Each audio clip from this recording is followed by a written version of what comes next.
তো রাজনীতি হেলাল ভাই, আপনারা তো অনেক দিনের রাজনৈতিক দল, কিন্তু আপনি যে বললেন যে সংস্কার আমরা সবাই চাইতেছি, বিএনপি কি সংস্কার চাইতেছে? বিএনপি তো একটু সংস্কার চাইতেছে না। বিএনপি তো শেখ হাসিনা যেইভাবে একটা যেরকম একটা প্রবল প্রতাপশালী প্রধানমন্ত্রী শাসিত সরকার করছিল, সেই একই রকম একটা প্রবল প্রতাপশালী প্রধানমন্ত্রী শাসিত সরকার যেন নিশ্চিত থাকে, সেইটা নিশ্চিত করার ব্যাপারে কথা বলতেছে। সংস্কার শব্দটাই তো বিএনপি শুনতে চায় না। আমরা সংস্কারের কথা বলে বিএনপি নেতারা আমাদের গালাগালি করে না, কিন্তু আপনারা কিন্তু সংস্কারের কথা আসলেই আপনাদের এক ধরনের গায়ে জ্বর আসতেছে। কিন্তু সেই জ্বরটা কোথায় আসতেছে আমি বলি, শুধু একটা দুটো জায়গায়। কিন্তু একটা জায়গায় হচ্ছে দুইবারে বেশি প্রধানমন্ত্রী থাকতে পারবে না। আপনারা দুইবারে বেশি প্রধানমন্ত্রী কেন চান বলেন তো? একটা লোকের দুইবারে বেশি প্রধানমন্ত্রী হওয়া দরকার কি? এইটা আপনারা সংস্কারের মধ্যে একটা শব্দের উপর দৃষ্টি দিতেছেন পর পর। কেন দুইবারে বেশি প্রধানমন্ত্রী হইতে হবে একটা লোকের? আমার মনে হয় যে আপনারা এটা কেন করতেছেন, এটা আপনারা একটু জাতির সামনে, জনগণের সামনে, আমাদের সামনে আরেকটু ভালো করে বুঝায় বললে আমরা তো আর অবুঝ না। আমি একবারের জন্য বুঝতে পারতেছি না। আমরাই কিন্তু বললাম যে কনসিকিউটিভলি দুইবার তিনি থাকতে পারেন, এরপর থাকতে পারবেন না। সুতরাং এটার সাথে কোনো বিরোধ আমি দেখি না। তাহলে এটা বাদ দিলে কি হয়? পর দুইবার না থেকে পুরা দুইবার করলে কি হয়? না, আপনাদেরটা, আপনি যেটা বলছেন এটা আপনার ভিউজ। আমরা প্রায় 50 বছরের মতো রাজনৈতিক অভিজ্ঞতা থেকে আমরা বলছি যে আরেকজনের অধিকারকে আপনি খর্ব করতে পারেন না। এটা জনগণেরও চাওয়া। থার্ড টাইমের পরে ফোর্থ টাইম তিনি যদি হতে চান, থার্ড টাইম বাদ দিয়ে হতে চান, তার যদি সেই সক্ষমতা থাকে, সেই যোগ্যতা থাকে, জনগণ যদি তাকে ভোট দিতে চায়, তার যে প্রিভিলেজ, এই নাগরিক অধিকার, এটাকে আপনি বঞ্চিত করবেন কেন? বঞ্চিত করবেন এটা আপনি মনে করছেন যে এটা অধিকার, কিন্তু আমরা জনগণ যারা তারা আমরা বুঝতে পারতেছি না যে আপনি কেন দুইবারে বেশি আপনার প্রধানমন্ত্রী থাকতে হবে। দেখেন, পৃথিবীর কোন দেশে একজন পলিটিশিয়ানের ছেলে পলিটিশিয়ান কি হয় না? হয়। আপনার নেহেরুর মেয়ে আপনার ইন্দিরা গান্ধী কি হয়েছে না? ইন্দিরা গান্ধীর ছেলে সঞ্জয় গান্ধী, রাজীব গান্ধী হয়েছে না? তার ছেলে এখন রাহুল গান্ধী হচ্ছে, এবং খুব খারাপ স্থানে কি হচ্ছে না, এবং খুব খারাপ উদাহরণ হিসেবে হয়েছে, খুব খারাপ উদাহরণ হিসেবে হয়েছে। এইজন্য আজকে কংগ্রেস শেষ। আপনি খুব ভালো উদাহরণ দিয়েছেন, এইজন্য কিন্তু আজকে কংগ্রেস শেষ। কংগ্রেস শেষ কিন্তু আজকে।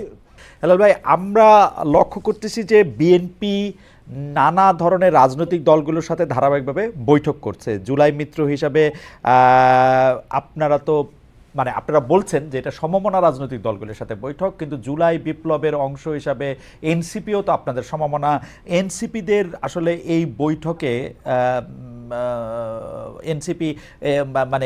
এনসিপিকে এই বৈঠকে আপনারা আমন্ত্রণ জানিয়েছেন কিনা, জানাবেন কিনা, তাদের সাথে আলোচনা করতেছেন কিনা, করবেন কিনা? এটা একটা কেমন কথা না যে অন্য অনেক রাজনৈতিক দলরা আপনারা আমন্ত্রণ জানিয়েছেন, এনসিপিকে আপনারা আমন্ত্রণ জানান নাই। এইটা কি আপনারা ইচ্ছা করে ওনাদেরকে বাদ দিতে চাইতেছেন? এনসিপিকে আপনাদের প্রতিপক্ষ মনে করতেছেন? কেন? না, আসলে ধন্যবাদ। আপনার প্রশ্নটা খুবই আপনার কন্টেম্পোরারি এবং ইম্পর্টেন্ট প্রশ্ন, যে এনসিপি কে আমরা যে ডাকবো না, এই কথাটা ঠিক না। আমাদের সাথে এতদিন যারা অভ্যুত্থানের শক্তি ছিল, আমরা একসাথে 17 বছর যে আন্দোলন সংগ্রাম করেছি, তাদের সাথে আমাদের আলোচনাটা এখন চলছে, এবং একটা পর্যায়ে এনসিপির সাথে আলোচনা হবে। এখানে আরেকটা বিষয় হলো যে এনসিপি এখনো কিন্তু নিবন্ধিত রাজনৈতিক দল না, এখনো আপনারা একটি রাজনৈতিক দল হয়ে উঠছে। এবং আপনার আমি মনে করি এরা যেহেতু এখনো আপনার কোনো ঘোষণা দেয়নি, তাদের রাজনৈতিক ম্যানিফেস্টো দেয়নি, ঘোষণা হয়নি, কোনো কর্মসূচি দেয়নি, এখনো ওইভাবে রাজনৈতিক দল হয়ে উঠেনি। রাজনীতিতে তারা রাজনৈতিক দল হিসেবে আত্মপ্রকাশ করেছে, আমরা সাধুবাদ জানাই। আমি একটা কথা বলি, হয়তো এবার নির্বাচনে, হেলাল ভাই আমি ছোট্ট করে একটু কথা বলি, হয়তো নির্বাচনে এবার বিএনপি জয়লাভ করবে, হয়তো আপনি মন্ত্রী হবেন, প্রতিমন্ত্রী হবেন, আরো গুরুত্বপূর্ণ দায়িত্ব পাবেন। যদি পান আমার জন্য সুবিধা, কারণ আমি আপনার একটু হলেও পরিচিত, আমাদের আগের বন্ধুত্ব রয়েছে। কিন্তু হেলাল ভাই, একটা কথা, আপনি কি এই যে এনসিপি নিবন্ধন পায় নাই এই জন্য টাকা, এটা দিয়ে কি শাক দিয়ে মাছ ঢাকার কথা, শাক দিয়ে মাছ ঢাকতেছেন না? আমি আমরা বলছি তাদের সাথে আলোচনা হবে। আপনার যেহেতু আমাদের সাথে যে অন্য রাজনৈতিক দল 17 বছর আমরা রাজনীতি করেছি, তাদের সাথে ধারাবাহিকভাবে হচ্ছে, একটা পর্যায়ে এনসিপির সাথে আলোচনা হবে।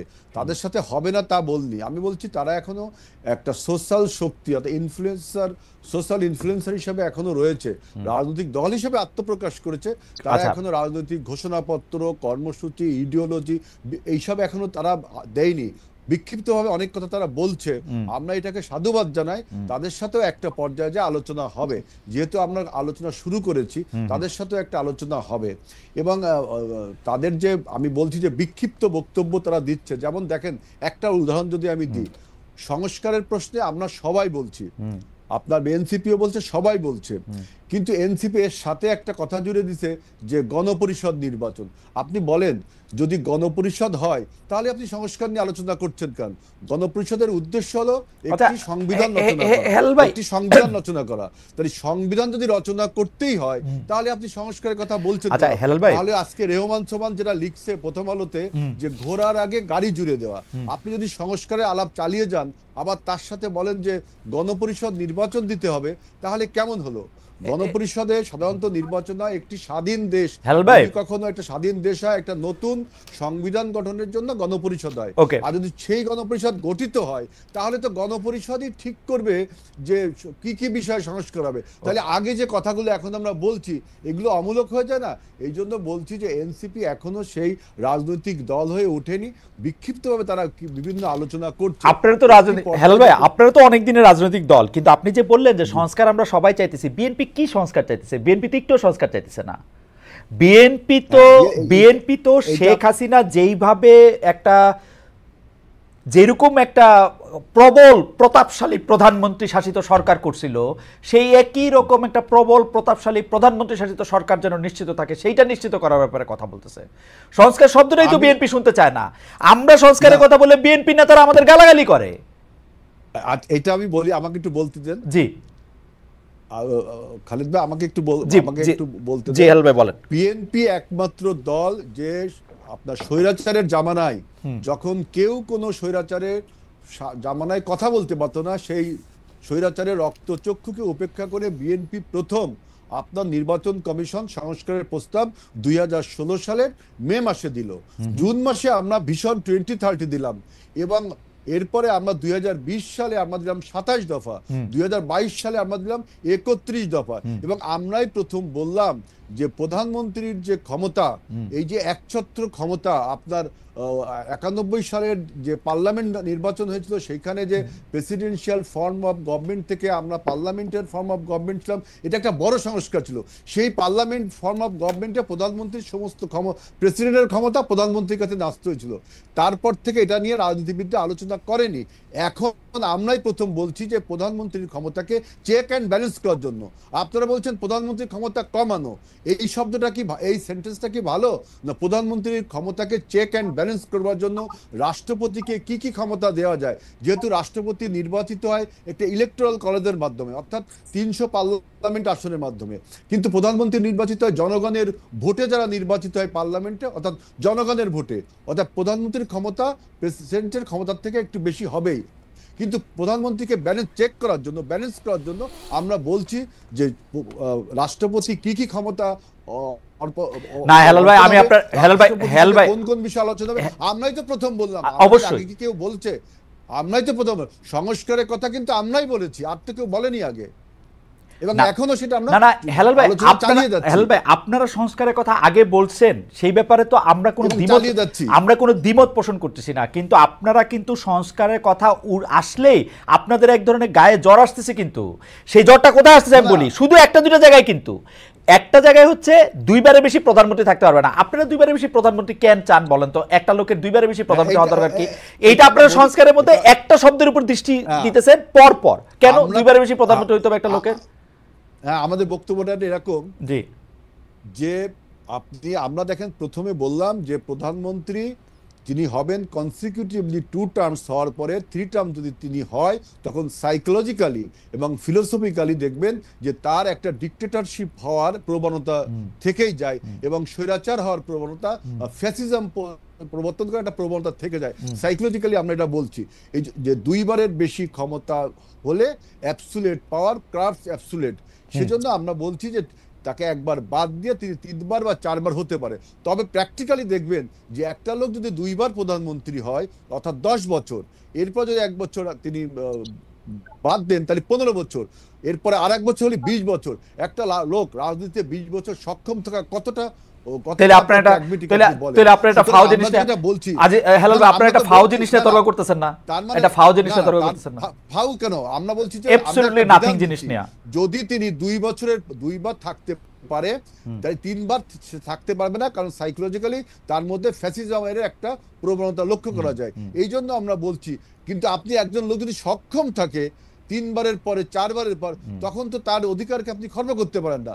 এই জন্য আমরা বলছি যে 2 বারের পরে তাকে 1 বার বা 2 বার তাকে আপনার রেস্ট নিতে হবে।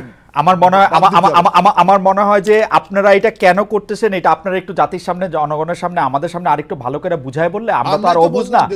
আমি একবারের জন্য বুঝতে পারতেছি না। আমরাই কিন্তু বললাম যে 2 কনসিকিউটিভলি 2 বার তিনি থাকতে পারেন, এরপর থাকতে পারবেন না। সুতরাং এটার সাথে কোনো বিরোধ আমি দেখি না। তাহলে এটা বাদ দিলে কি হয়? পর 2 বার না থেকে পুরো 2 বার করলে কি হয়? না, আপনাদেরটা আপনি যেটা বলছেন এটা আপনার ভিউজ। আমাদের আমরা প্রায় 50 বছরের মতো রাজনৈতিক অভিজ্ঞতা থেকে আমরা বলছি যে আরেকজনের অধিকারকে আপনি খর্ব করতে পারেন না। এটা জনগণেরও চাওয়া। থার্ড টাইমের পরে 4th টাইম তিনি যদি হতে চান, থার্ড টাইম বাদ দিয়ে হতে চান, তার যদি সেই সক্ষমতা থাকে, সেই যোগ্যতা থাকে, জনগণ যদি তাকে ভোট দিতে চায়, তার যে প্রিভিলেজ, এই নাগরিক অধিকার, এটাকে আপনি বঞ্চিত করবেন কেন? বঞ্চিত করবেন এটা আপনি মনে করছেন যে এটা অধিকার, কিন্তু আমরা জনগণ যারা তারা আমরা বুঝতে পারতেছি না যে আপনি কেন 2 বারের বেশি আপনার প্রধানমন্ত্রী থাকতে হবে। আপনি যদি 2 বারের বেশি প্রধানমন্ত্রী হওয়ার জায়গা থাকে তাহলে অন্য কেউ তো। খালেদ ভাই, আপনি যে উত্তরাধিকারের কথাটা বলছেন, কেউ যদি যোগ্যতার ভিত্তিতে, আমার ছেলে যদি যোগ্যতার ভিত্তিতে রাজনীতি করতে পারে, আপনি ক্ষমতা রাজনীতি করতে পারে, আপনি বলবেন যে হেলাল রাজনীতি করতে, অতএব তার ছেলে রাজনীতি করতে হবে। এটা কি হয়? আপনি বলেন আপনি তার অধিকারে খর্ব করছেন না? অবশ্যই খর্ব করতেছি। সে যদি রাজনীতি করতে আসতো একজন কর্মী হিসাবে, হেলাল ভাই, সে যদি রাজনীতি করতে, আপনার ছেলে যদি জার্নালিস্ট হয়, কেউ কি বলবে খালেদ ভাই জার্নালিস্ট ছিল, তার ছেলে জার্নালিস্ট হতে পারবে না? না, সেটা না ভাই। বাংলাদেশের সিস্টেমটা যদি এরকম হইতো, হেলাল ভাইয়ের ছেলে রাজনীতি করতে আসতেছেন একজন কর্মী হিসাবে, কালক্রমে তিনি সবকটা ধাপ পার হয়ে তিনি এটা করতেছেন, কিন্তু বাংলাদেশের রাজনীতিতে এটা হয় না রে ভাই। আমি আপনারও অনুরোধ করতেছি, আপনি একটু খেয়াল করে দেখেন, এটা হয় না। নেতার ছেলেদের আগমন বা মেয়েদের আগমন একটা লেটারাল এন্ট্রি হয়। এইটা যতদিন পর্যন্ত, আমি একটু বলি খালেদ ভাই, আমরা একটু আদিবরে শুনবো না? আদিবরে শুনে আবার আসে। এই প্রশ্নটা উত্তর শেষ করি আমি। দেখেন, পৃথিবীর কোন দেশে একজন পলিটিশিয়ানের ছেলে পলিটিশিয়ান কি হয় না? হয়। আপনার নেহেরুর মেয়ে আপনার ইন্দিরা গান্ধী কি হয়েছে না? ইন্দিরা গান্ধীর ছেলে সঞ্জয় গান্ধী, রাজীব গান্ধী হয়েছে না? তার ছেলে এখন রাহুল গান্ধী হচ্ছে, এবং খুব খারাপ স্থানে কি হচ্ছে না? এবং খুব খারাপ উদাহরণ হিসেবে হয়েছে, খুব খারাপ উদাহরণ হিসেবে হয়েছে। এই জন্য আজকে কংগ্রেস শেষ। আপনি খুব ভালো উদাহরণ দিয়েছেন, এই জন্য কিন্তু আজকে কংগ্রেস শেষ। কংগ্রেস শেষ কিন্তু আজকে এই জন্য। কংগ্রেস শেষ এটা আপনার ধারণা, কংগ্রেস শেষ আপনার ধারণা। জর্জ বুশের ছেলে কি আপনার হচ্ছে না? আমেরিকার সবগুলি স্তর পার হয়ে আসবে ভাই। আপনার আরো বিভিন্ন দেশে আপনার নেতার ছেলেরা নেতা হতে পারে যোগ্যতার ভিত্তিতে।